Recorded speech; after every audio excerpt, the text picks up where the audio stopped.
discussed this after the game yesterday, Alex. You say, "Oh, change the system."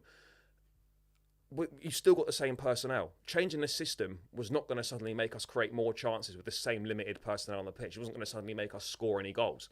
So I look at the manager yesterday. If we would have basically given up a lot of the principles that Maresca prioritises, which is possession, right? If we would have given up that and played a different way and still had the same amount of chances, then I think fans could understand it. If we went there and we were defensive, we were sitting back, people probably could have appreciated it in a way, because it's Arsenal, because it's away, because we know that we're in bad form, we're not really creating chances anyway. Defensively, we've got to cover Sanchez. Like, I would have had more sympathy for that.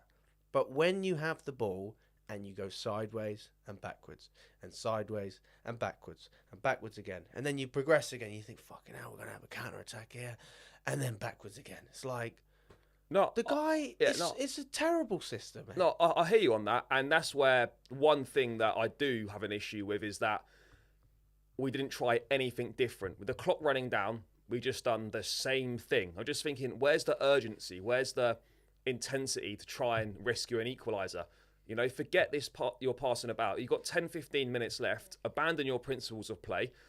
I'd rather lose 2-0 going for it than 1-0, because you're still, at the end of the day, you're still losing. So at least you've lost and you've had a go. We didn't have a go at all, and it was summed up with 5 minutes to go, where he did a like-for-like swap at centre-back. It's like, mate, what are you doing? There's 5 minutes left, and he'll go, he's managing Badia Shield's minutes, but he couldn't last another 5 minutes on the pitch. And then he took Gusto. Put Gusto on. He put Gusto on, right? And do you know what? When Gusto went on, that was like he actually ran forward with the ball, and we actually got across in the box. Forget the fact there was no one there, but at least Gusto actually gets forward and attacks. Fofana, I felt, had a good game, but you're not going to get the same attacking threat from Fofana at right back as you are from Gusto. But yeah, look, it's the lack of switching things up. Now, I know there weren't the most options on the bench, but stick tossing up front. Just go long and see what happens, because we're losing anyway. So at least try and do something different, because still knocking it about not doing anything like we've done for the previous 80 minutes, nothing was going to change. So that's why I get frustrated with him, is that when you're chasing a game and you're losing, why are you not doing something different? You said it yourself. He's a coward. Maresca's a coward. I'm sorry. You said it's a cowardly decision not to play Tyreek George. I could agree there's a bit of basis for that. Although, to be honest, I appreciate why he's playing Sancho and Good from the experience standpoint. But again, we're looking at form as well. But he is a coward, mate. He's a coward. And, people say, well, at least he didn't lose 5-0 last season like Poch did. And wow. I've had this argument with Lewis. And I'm actually gutted Lewis isn't here. I thought he was going to come. But, I mean, fucking hell, man. Like, if we look at our record against big teams last season, we basically went big or we went home. And we played with some cojones. What happened, though? Lost at Old Trafford? Well, hang on a sec. Drew 4-4 against Man City. Beat United 4-3. Came back from... No, I'm talking away from home. All big games. Just big games in general. Right, so we beat Man City. We drew away. That was a fantastic performance. Liverpool got smashed. Arsenal got smashed. Tottenham, we thrashed. Who else was there? If I missed... That's it. That's basically it. Mate, I'm sorry. You look at the result, and by the way, the results were probably better in the big games in some respects last season, because we were winning more and we were actually challenging teams more. Whereas this season we've been much more conservative, which isn't a problem if you are finding a way to squeeze something out of it. But if it's always just going to be a stalemate every single time, and you're basically relying on luck. Let's be honest, you're relying on luck. Now, Poch, I'm not going to say there wasn't luck. Of course there was luck last season. But what he did is he said, you know what, Palmer, you're the man, take him on, do what you need to do. Jackson, have a crack. And it either worked or it didn't. And then you say, well, he's reliant on these players. Maresca doesn't let the players do anything. If the players wanted to make something happen, he'd substitute them. And he said that publicly. If you pass backwards, then I'll keep you on. If you pass forwards, I'm going to substitute you. If you go long as a goalkeeper, you're going on. Like, what kind of logic is that? I'm sorry. The guy is just a total fucking clown. He's a clown. Timber said... I can't even get the words out. Timber said in the 93rd minute, Try harder. Try harder. He fucking shook his hand and then said congratulations, and Maresca's smiling. The guy is a total clown. And I know they're not going to sack him, but I will fucking complain because this guy is not Chelsea level. He's not Chelsea quality. He hasn't got a Chelsea mentality. He's got no hair. He's got no balls. No managers. He's got no charisma. No managers. He's got a shit style of football. He is regressing this team. This team is getting worse under him. Cole Palmer is getting worse under this manager. Gusto, one of our best players last season, is getting worse. Talk about injuries. He's having injuries. Everyone wants to make the injury excuse. We didn't have injuries last season. Of course we did. He's made one of the best players in European football, arguably in his position in Kunku when we signed him, into a championship level player at Chelsea. But Kunku was shit under Poch as well. Yeah, no, he wasn't, mate. When he was fit, he was scoring. When he was fit, he was scoring. Yeah, but he come off the bench against Liverpool. He scored against Wolves off the bench. This revisionism is pointless. No, it's not. It is pointless. Maresca it's a complete waste of time. Fucking crap. But he's crap. If Leicester fans are watching this right He's now, they're crap. telling us we told I think they had a 21 lead in the championship, and they only won the league by about 5 points. But you talk about Chelsea-level managers, we talk about Poch being a serial bottle job. Poch, not Chelsea-level manager. Potter wasn't a Chelsea-level manager. We're not appointing. They all weren't good enough for what we had. But you know what? Maresca is a level down from all of them. But by the way, he's a level down from all of them, and he has the best squad to work with out of all of them. What I'm saying is, right, I think it's a lazy argument in my opinion. No, it's a lazy argument. He's never managed a fucking Premier League team. To blame everything on the manager. I'm not blaming everything on the manager, but I'm saying the manager's a clown. It's lazy analysis. Can he do better? Absolutely, he can do better.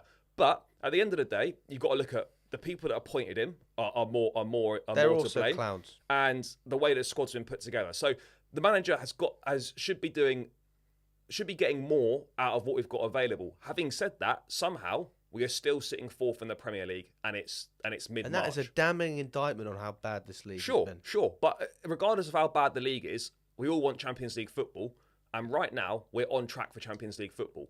Okay, we are. Doesn't matter how you get there or what other teams are doing. Somehow we are still on track to qualify for Champions League football. Can he do better? Absolutely. Is he blameless? No, he's not. Is he a great coach? He's shy. Not right now. He's not. No. Could he be a great coach? Sure, he could be. Is he the right guy for Chelsea long term? We don't know. But I think to blame we do know. To blame everything on him is just lazy in my view. But I'm not blaming everything on him. I'm not. Yeah, the owners are crap. The directors are crap. But the manager's you do crap. realise if the manager goes right like you want, No, it'll just be another another useless manager coming in. He will not go. I am fully aware of that. And he, honestly, in some respects, shouldn't go. It shouldn't, because you need stability in the team.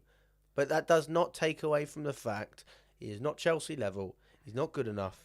His system is one-dimensional. He's not improving our players individually.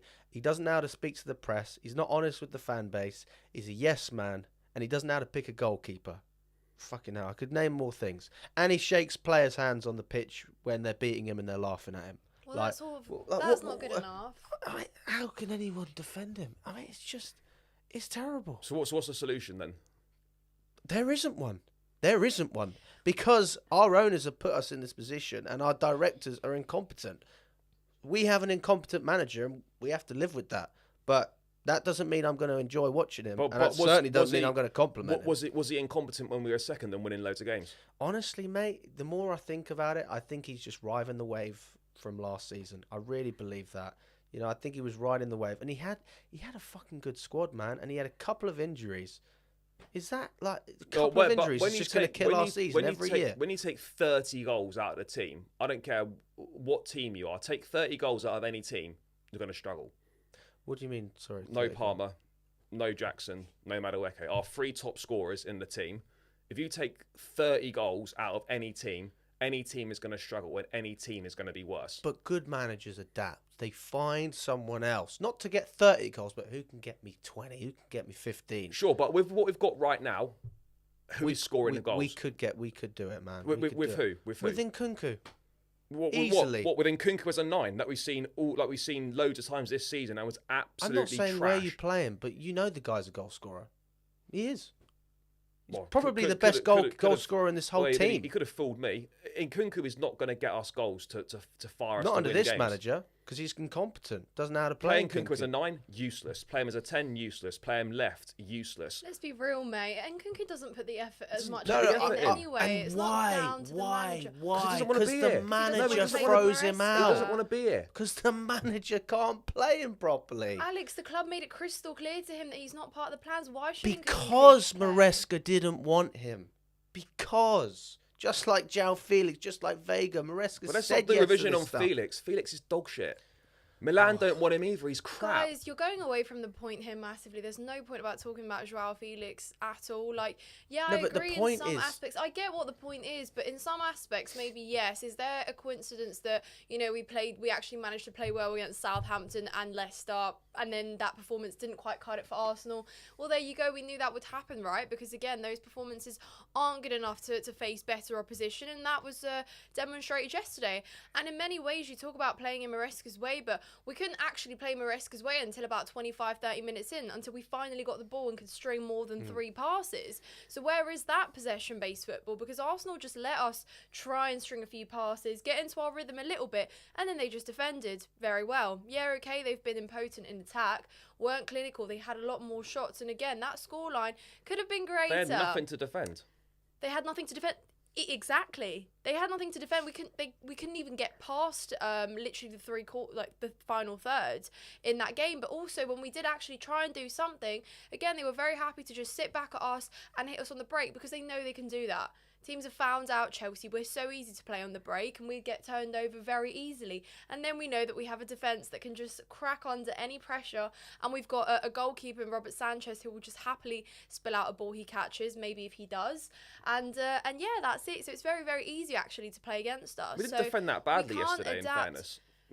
Again, where Arsenal got shots off, they weren't even on target. They blazed high, wide, above the bar, whatever. So again, it wasn't even that difficult to defend in that regards. But again, it's like the principle of if another team's more clinical, which they will be, you know, come let's play Liverpool, we're going to play Newcastle, Nottingham Forest. Well, that might not cut it, right? So even our defending as of such, you know, we're again relying on luck of teams not being clinical up front to not score more goals, and then we're just sitting back and defending a 1-0 defeat because it's better than conceding another 2-3. So that's Maresca ball. It's don't concede another, because that's literally what we went out to play. So yeah, I agree that the in-game management is poor, 100%. And someone said to me, oh, he's out of clue at half time. No, he seems to be out of clue when he puts his starting 11 out, because that's where he thinks and hopes the game will be won. Subs are 70 minutes plus. Who is there to bring on, guys? We don't have game changers on that bench. We have youngsters who, yes, are keen to play, but then again, that just points that recruitment was poor. So yeah, while Maresca is to blame about what's happening on the pitch, again, it's like, what more could he do? But this is where I will say Maresca is at fault. The style, it's not there. What is the style? What are we trying to do on the ball? What are we trying to do off the ball? At least you know that Arsenal off the ball, yes, they were pressing high. What were we doing? We were just trying to keep up with the momentum, see what was going on, but we literally couldn't grow into that game until 30 minutes. What pressing you expecting from Sancho and Nkunku? Well, I saw him press for 5 minutes. I was like, wow. So there you go. That's where you can put it down individually. But you're not telling me that, well, Jackson was pressing when he was playing, so where's that from Nkunku? You're not going to get that. He doesn't do it. It does come from a personal thing. Yeah, no, I know, but Alex is talking about it from a pure managerial perspective, but Maresca manages Jackson too, so why does he press and Nkunku doesn't? Because Nkunku's lazy and don't want to be here. That's well, there you go. Simple So it's nothing to do with the manager. I agree with that, but I think it stems from poor man management. I mean, it's obvious. Nkunku clearly got frozen out of the squad. If he wasn't frozen out, he would have still had belief that he could have been in the team. But Maresca didn't even give him where's his belief and his drive to want to prove the manager wrong in that case? Where's his belief and drive the club have put him but to get a move right, where because teams are going to watch him play now and think, well, actually think twice about even wanting to buy this guy. Like if you're trying to advertise yourself to potential buyers, if you know that you're probably going to be moving on at the end of the season, and you keep turning in performances like that, you're going to put clubs off buying you. I think if João Felix and Sancho and players like that can get moves, I think Nkunku will be fine. Oh But- yeah, because but- that move's turned out great. Well, but Felix. he'll get a move. He'll get a move. He'll get a move, but he'll get a Of course move for he will. nowhere near the money we want. I think that we'll probably end up getting. 50 if you're lucky. I think 50 is actually That's pretty a good. lot. Yeah, I was going to say realistically, what's his wage? 100 and, I don't know what it 180, is. No idea. 170, something like that. So it's not a terrible wage. I think you'd probably be looking around 40 mil, and I think that would be a fair price based on his form and what he's done over the